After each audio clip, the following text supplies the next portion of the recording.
Hello again, everybody. I'm Rick Sanchez. There is a law that you need to know about tonight that seems to go against really just about everything that we believe in as Americans.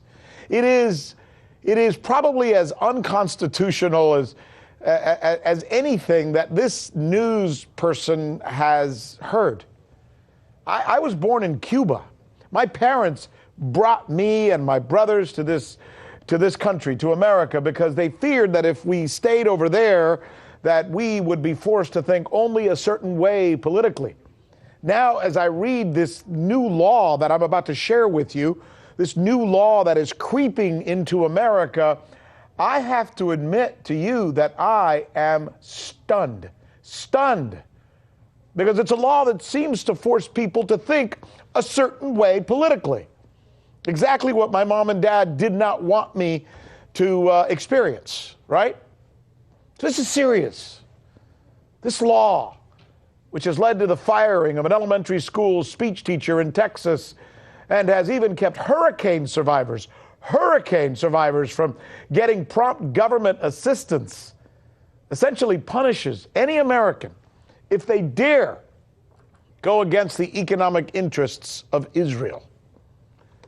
It's as if they're saying, if you want to live here, you got to be pro-Israel and pro-Israeli policies. Look, I know this sounds crazy. I feel almost crazy just having to report this to you. It's America. Especially considering that there's no such law, nor should there be, by the way, says the U.S. Constitution, that forces us, as Americans, to support even our own country.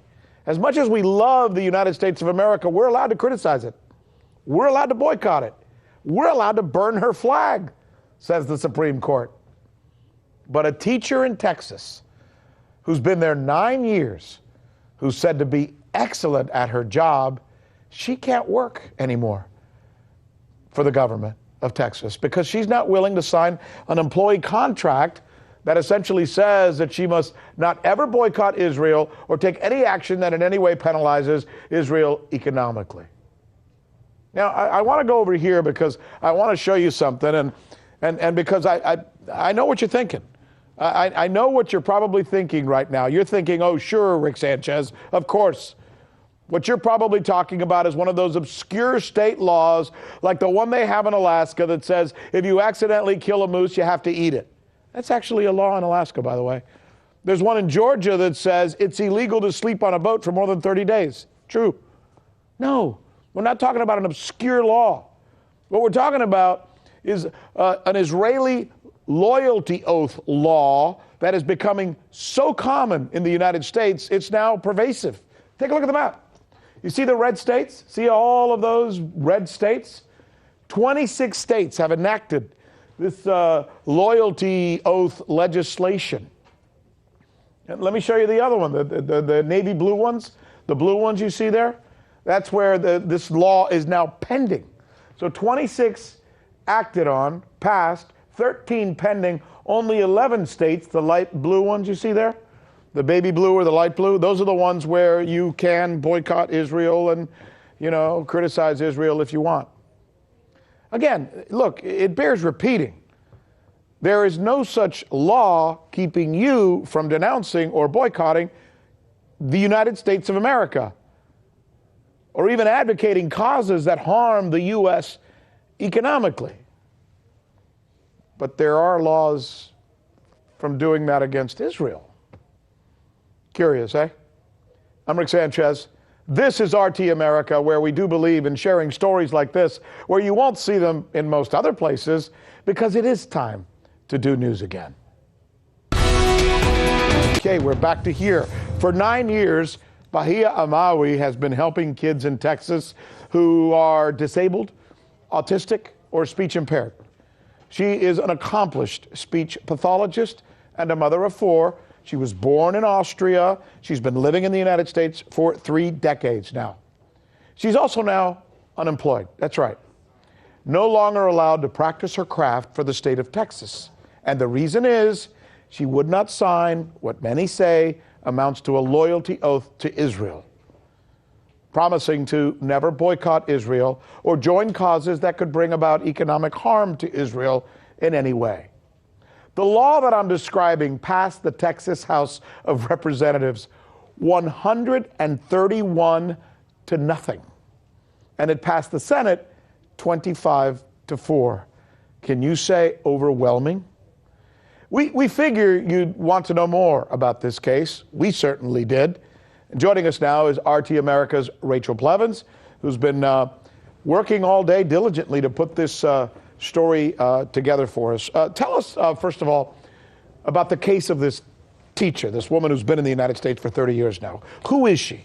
Right, so this is a speech pathologist who is speaking out because she says that she was a victim of this law. She's actually filed a lawsuit against the school district where she worked for nearly a decade, but she said that whenever it came time to renew her contract, all of a sudden she found this new clause which stated that she was not allowed to boycott or to take part in any actions that would economically harm Israel. And she said that she was against that clause not because she's against the Jewish people, but because she feels that signing away her rights to criticize the Israeli government really does violate her First Amendment rights. It's curious, isn't it, that Texas is actually taking action on a law that really, by its nature, has very little to do with Texas per se, correct? I mean, I understand they're even actually doing lists of people who may have had decisions that might be construed as anti-Israel in the past? Are they really doing that? Right, so that's actually part of the law that they passed that got so much support that was passed in Texas last year.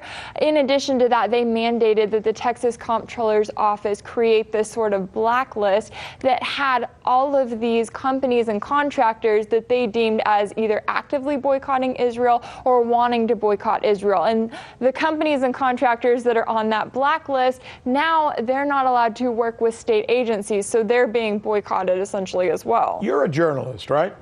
You're a journalist working at a major network. You're filing this story for us. As a reporter, you know, we go through journalism school, we, understand all the protocols of our business. We're essentially doing a story here that is about the First Amendment of the Constitution of the United States of America that guarantees us all the right to be able to speak our mind, correct? Right. You're doing this story tonight, and kudos to you for doing it, and you're doing an outstanding job with it. Why isn't this story being done everywhere? Why aren't other reporters covering this story? Well, I think that's a really great question, and that's a question that viewers should be asking whenever they look at the mainstream media. And I think it goes even deeper for me because I'm originally from Texas, and I know that Texans are very serious about their state. So they should want to know whenever legislation like this is being passed, but we haven't seen a lot of media coverage of it, and this is something that was passed a year ago, yet we're only just now hearing about it because it affected this teacher, and she's filing a lawsuit and wants to raise awareness about it. What's really interesting is what you just said. As a Texan, man, Texans are proud, right? Longhorn Absolutely. State, Texas first, the whole 9 yards, right? Here is a law that does not propose to punish people for criticizing Texas. Right. Or to criticize the United States of America, or to boycott Texas, or to boycott the United States of America.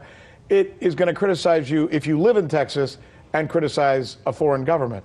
Huh? Exactly. Well, and I think that creates an even bigger problem because, okay, maybe it just starts with Israel, but what if states start passing laws for other close U.S. allies, like, say, Saudi Arabia? What kind of precedent are we setting with this one where some people may look at it and say, oh, no, I'm a big fan of Israel, so this law is no big deal? Well, then what if it happens to a country that they don't like or that they want to be able to criticize? Exactly. Great reporting. Rachel Blevins, as usual. Smart stuff. Stay on top of this story. I think a lot of people want to know more about this. Thank you. Absolutely. Thank you. Let me bring in Andrew Dalek. He is a criminal defense attorney who is active in defense of Palestinian causes and other causes, by the way. Look, before you even go into this, I know you're probably going to want to come at this from the Palestinian perspective or from either the Israeli perspective. You know how I want to come at this? I want to come at this from an American perspective. This law seems to be wholly un-American. I mean, First Amendment, right? What does it say? We have the right to assemble, the right to petition our government, the right to criticize our government. It doesn't say, except in the cases of Israel, does it? No, it doesn't, and thanks for having me on. I want to clarify that coming at it from the American perspective or from a Palestinian perspective are not mutually exclusive. And here, you know, this Texas statute, Texas, I think it's 2270 is the statutory code, but it is classic viewpoint discrimination. I'm a criminal defense lawyer. First Amendment, law is not necessarily my expertise, but on its face, this seems to be patently unconstitutional. It's compelling this woman, Miss Amawi, to take a position that she doesn't believe in as a condition of her continued employment, and it's repugnant to American values. Well, exactly, and you know what? I don't blame Israel in this case. I know a lot of people are going to be watching this and saying, "Oh, they're doing an anti-Israel piece." This is not an anti-Israel report. As a matter of fact, I give Israel kudos for being good proponents of their cause. They're pushing their cause. They're saying, "Respect us, love us, like us." Good for them. You know who the real culprits seem to be here? Just looking at this as a journalist and as an American, the U.S. politicians who've completely capitulated our principles, our ethics, our laws. I mean, aren't they the sellouts here?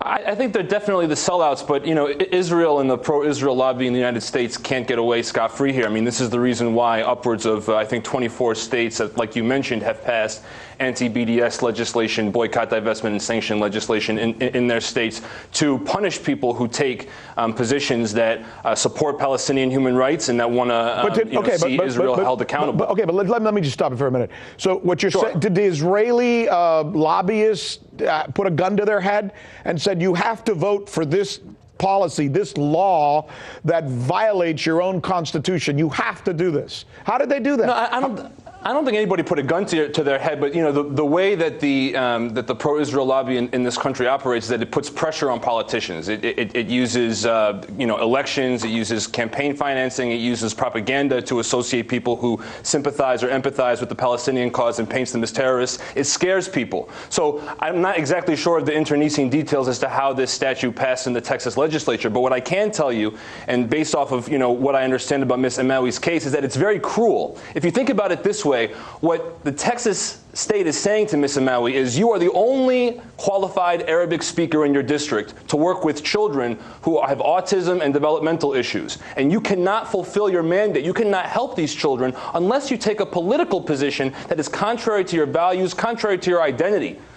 That is repugnant. That is a cruel thing to do to somebody, and it's a cruel thing to do to these children. And what it says to these children, these Arabic-speaking children, is it says, your lives do not matter if you espouse or take a particular political position. You know what, Andrew Dallek, good conversation. Unfortunately, we're out of time, but obviously this is going to be something we're going to be keeping an eye on because it's the kind of story I think most Americans want to know about. We thank you, sir, for your time and your expertise. Okay? Thanks for having me on. Appreciate it.